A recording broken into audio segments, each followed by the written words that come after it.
Oh yes, alone again. Our curtains drawn into the setting sun.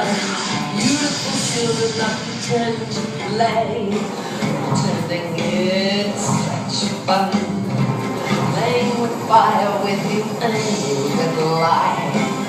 Only good men dying young. Soldiers and sailors and planes up above. All careless talk of careless love. Set free your secrets and unlock your dreams. Hold tight your fear of losing life and love.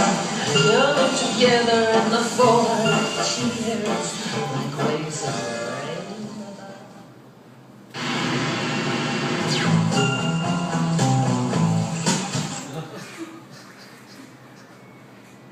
네, 잘 보셨나요? 저희는 이렇게 이런 곡에 대해서 발표를 드릴 거고 이러한 순서로 발표하겠습니다. 먼저 곡의 역사에 대해서 발표하겠습니다. 곡은 자살, 도피, 유산, 처벌, 농업 살충제 등 여러 곳에 쓰이고 있는데 이런 곡은 기원전 1550년경에 발견돼 쓰여진 것으로 추정되는 파피루스 에베레스트라는 서적에 독에 대한 내용이 써져 있습니다. 이 서적은 어떤 질병에 대한 증상과 그 해결책 그리고 독에 관해서 나와 있고 기원전 470년부터 399년까지 살았던 소크라테스도 독에 의해서 사형을 당했습니다. 그리고 이 사진은 프롤레마이오스 11세라는 왕의 딸로 클레오파트라 7세인데 굉장히 교양 있고 얼굴도 예뻤던 그녀는 독에 대한 관심이 굉장히 많아서 사람에게, 죄인이나 그냥 사람에게 직접 독을 투여를 해서 그 독이 어떤 효과를 가지고 있는지를 찾아봤던 그런 사람이고 독은 이런 식으로 옛날부터 굉장히 많이 관심을 가지고 연구가 되었습니다. 이런 독은 생체에서 물리, 화학적인 반응을 통해서 생리적으로 해로운 변조를 일으키는 것으로 정의가 되어 있고 방금 저희가 보톡스 그 영상 보셨듯이 독을 어떻게 쓰느냐에 따라서 약이 될 수도 있고 독이 될 수도 있습니다. 그 예로 진사라는 광물독을 들 수 있는데 이 진사는 옛날 책이 동의보감에 나와 있어 동의보감에서는 약으로 쓰인다고 나와 있지만 본초 강목이라는 책에서는 장과 위를 상하는 독이라고 나와 있습니다. 이처럼 어느 정도 양을 어떻게 쓰느냐에 따라 독이 약도 될 수 있고 독도 될 수 있다는 것을 말씀드리겠습니다. 이러한 독은 크게 자연독과 인공독으로 나뉘는데 자연독은 식물독, 동물독, 미생물독, 동물독으로 나뉘고 동물독은 또다시 무기화물과 유기화물로 나뉩니다. 이러한 예들이 있고 인공독은 화학합성독과 동물독으로 나뉘고 화학합성독 또한 유기화물과 무기화물로 나뉩니다. 저희가 이제 이 독에 대해서 전반적으로 발표를 하려고 자료를 찾아봤는데 자연독에 있는 식물독, 동물독, 미생물독은 너무 생물 쪽 내용이어서 밑에 부분까지만 밑에 부분만 발표를 하도록 하겠습니다. 그러면 이제 저희가 이 틀을 다시 크게 유기화합물과 무기화합물로 나눠서 발표를 할 건데 먼저 유기화합물에 대해서 알아보도록 하겠습니다. 유기화합물이란 탄소를 포함하는 화합물을 통틀어 일컫는 말로 유기물이라고 줄여서 부르기도 합니다. 대부분의 유기화합물은 탄소, 수소, 산소, 질소 등의 매우 적은 원소로만 이루어져 있고요. 탄소 원자가 중심이 되어서 여러 가지 원자들이 결합된 형태로 존재합니다. 유기화합물 중에 알코올, 설탕을 제외하고는 대부분 기름이나 기름에 없습니다.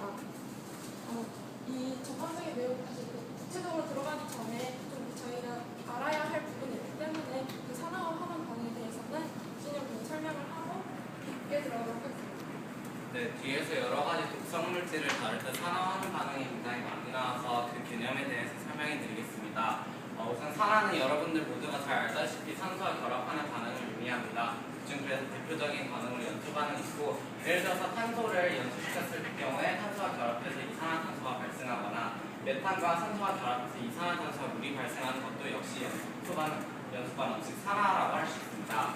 또한 여기서 마그네슘이 전자를 잃게 되는 반응인데요. 전자를 잃게 되는 반응 역시 산화에 속하게 됩니다. 그리고 또 환원 같은 경우는 이제 산화와 반대 과정으로 환원은 반응 과정에서 산소를 잃는 반응입니다. 그래서 여기 있는 이 산화철이 산소를 잃어서 처리되는 과정이 바로 환원이라고 할 수 있습니다. 그래서 산화제와 환원제는 이 사실에 근거하여서 산화제의 경우 산화환원 반응에서 자신은 환원되면서 상대 물질을 산화시키는 물질입니다. 즉 상대 물질에게 작용시키는 그 반응이 기준인데요. 그래서 환원제의 경우 자신은 산화되면서 상대 물질을 환원시키는 물질이 바로 환원제입니다. 산화제와 환원제 같은 예는 다음과 같은데 특히 여기에 보이는 다망가니즈상 칼륨은 저희가 뒤에 무기화합물에서 조금 더 자세히 다루도록 하겠습니다. 그래서 또한 이제 제가 산화와 환원을 산소의 관점에서 바라봤는데요. 꼭 굳이 산소가 아니더라도 수소와 전자의 관점에서도 수소를 잃게 되면 수소와 전자를 잃게 되면 산화 과정이라고 하며 수소나 전자를 얻을 경우에 환원 과정이라고도 합니다. 네, 그러면 그에 대한 예로 두 가지를 더 알아보는데요. 첫 번째 예는 바로 철입니다. 철은 자연 상태에서 산화물로 존재하기 때문에 그 생산 철을 추출해내는 과정이 필요해서 환원제인 포크스를 같이 넣고 가열하게 됩니다. 따라서 환원제인 포크스는 자신은 산화가 되고 그 산화제인 철은 환원이 돼서 순수한 철이 되게 됩니다. 그러면 밑에 있는 제가 아까 전자를 얻거나 이 밑에 있는 식은 염소와 브로민 등화의 이온의 산화환원 반응인데요. 혹시 여기서 어떤 것이 산화제와 환원제인지 그리고 어떤 반응이 산화와 환원 반응인지 혹시 알아맞히실 분 있나요?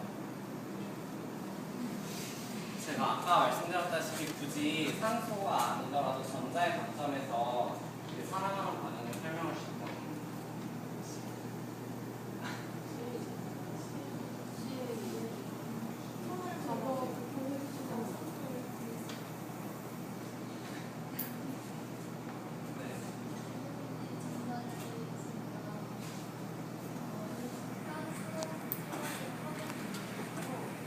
브로민이 무슨 산화?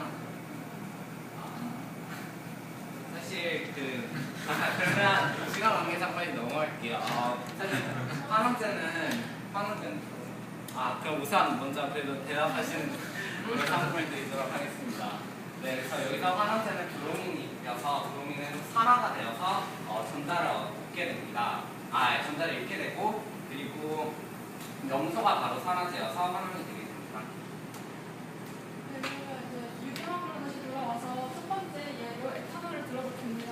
에탄올은 에틸 알코올이라고도 부르면서 휘발성과 가연성을 가진 미세 기체입니다. 가연성이란 물체의 타기 쉬운 성질을 말하는 것입니다. 주로 이제 술이나 알코올의 표현에 들어있고요. 에탄올은 에틸렌과 물을 반응시켰을 때 에탄올이 나옵니다. 에탄올은 체내에서 산화가 되는데 에탄올과 물을 반응시키면은 산화가 돼서 아세트알데히드와 물이 나오고 그 아세트알데히드가 산소와 또 만나서 아세트산이 나옵니다. 더 구체적으로 설명드리겠습니다. 에탄올과 산소가 결합해서 아세트알데히드가 되는데 이 아세트알데히드는 효소에 의해 분해가 돼서 아세트산이 됩니다. 이 아세트산이 공기와 소변을 통해 배출이 되는 건데 만약에 저희 몸에 효소가 부족하게 되면 아세트알데히드가 몸에 많이 남아있게 되고 그런 것들은 흡수있는 고통을 얻고 이게 더 양이 많아지고 그러다 보면 암의 발생률을 증가시키는 독이라고 할 수 있습니다. 그 다음 예로 네, 저는 포름알데히드에 대해서 말해볼 텐데요. 일단 여러분 메탄올을 드셔본 적이 있나요? 네, 잘 아시네요. 메탄올을 만약 먹었다면 이 자리에 없었을 겁니다. 그 정도로 메탄올은 강력한 독성물질로 알려져 있는데요. 제가 설명한 이 포름알데히드라는 물질 역시 강한 독성을 가지고 있습니다. 포름알데히드의 성질을 우선 보면 7대 공기오염의 주요 원인 물질로 알려져 있습니다. 채집 증후군이라는 거 아시나요? 그 증후군을 발생시키는 원인 중 하나라도 알려져 있습니다. 또한 포름알데히드는 환원성이 강하다, 즉 산화 과정이 활발하게 이루어진다를 의미하고요. 또한 자극적인 냄새가 나고 산화시키면 폼상이 된다를 알 수 있습니다. 포름알데히드의 생성 과정을 보면 이거는 포름알데히드의 구조식이고요. 생성 과정을 보면 메탄올을 산소와 반응시켜서 포름알데히드와 물을 생성합니다. 이를 화학식으로 이렇게도 나타냅니다. 포름알데히드의 작용을 보자면 포름알데히드는 알킬 화재. 알킬 화재라는 것은 유기화합물의 활성수소 원자와 알킬기가 서로 치환작용이 일어나는 것을 의미합니다. 그리고 헥산이라는 것은 헥산은 크게 DNA, RNA로 이루어져 있는데 DNA는 생체 지도, 쉽게 말하면 유전자 물질로 알려져 있고요. RNA는 단백질을 만드는 뜻으로 알려져 있습니다. 그래서 이 헥산 속에 있는 NH2 암모니아기와 OH 히스트로기 그런 기, 그러니까 이 두 염기성 기와 그 앞에 DNA를 변형시킵니다. 또한 포름알데히드는 폭발성도 있고요. 이런 거죠. 그리고 포름알데히드가 체내에서 산화가 된더라도 아세트산 같이 배출되는 데 문제가 있습니다. 왜냐하면 포름알데히드와 산소가 결합하게 되면 폼산이라는 물질을 만들어내게 되는데 이 폼산 역시도 강한 산성을 띠고 있기 때문에 신장에 염증을 일으킨다는 것으로 알려져 있습니다. 여기 신장이고요.